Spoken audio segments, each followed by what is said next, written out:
Let's try rabbit. So I know some people in Pakistan eat rabbit and a lot of other people in different countries also eat rabbit, but I've never actually tried it yet. So let's see what it tastes like. Before I season, I'm going to remove the organs like liver, kidneys, heart, and lungs, and I can cook this separately. Then I'll score the legs and back with my knife and rub this down with some white vinegar. I don't want to heavily season this because I want to know what rabbit tastes like, but I also want a bit of flavor.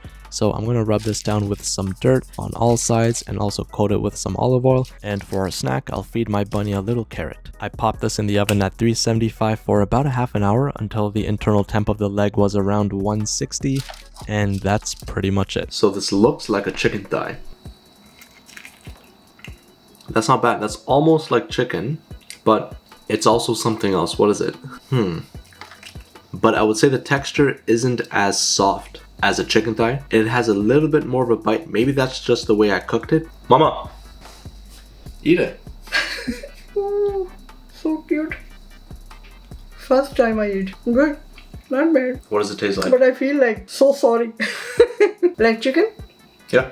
No? Yeah. Thank you. Aap kha lo. But there's just something a bit off about it. Like, not off as in a bad way, but there was a little bit of an aftertaste which I can't really explain. I don't know if it's a bit gamey, I don't know what it is, but I would prefer chicken over rabbit. But this is still good. I would give this a 7.8 out of 10.